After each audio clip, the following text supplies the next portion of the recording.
Welcome back to Top Repairs. Today's topic, I'm going to show you guys how to test for a bad heater element in an oxygen sensor using a multimeter and infrared thermometer. What I have here is an oxygen sensor, and we're going to test for a bad heater element. We're going to look for two wires that are going to be the same color.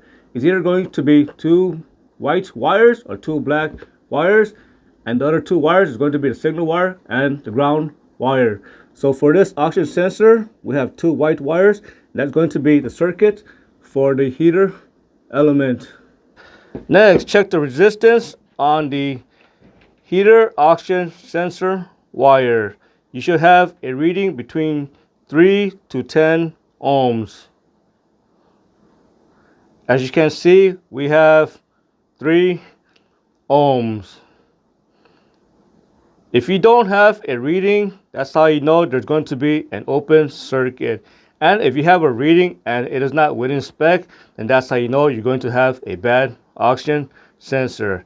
Now let's move on to the next test, and that's going to check for a bad heater element and make sure it is working. What I have here is the oxygen sensor, and these two wires is going to be the circuit for the heater element.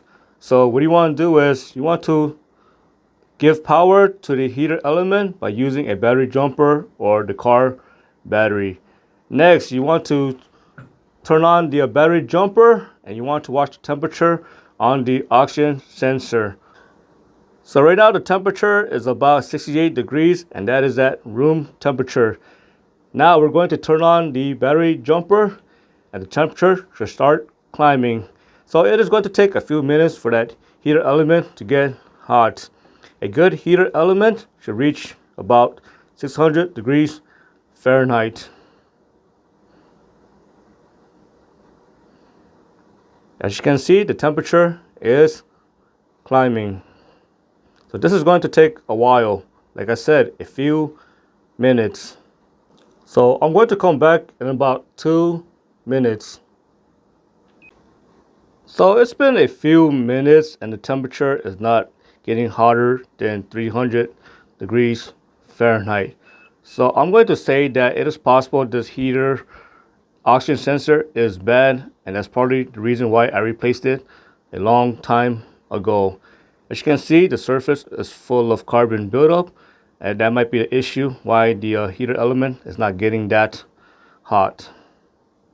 So again, just because the resistance is showing good numbers, it does not exactly mean that heater element is getting hot enough for it to function properly. So I'm going to say that this oxygen sensor is becoming lazy, or it is lazy due to all the carbon deposit on it. So that's how you test for a bad heater element for an oxygen sensor.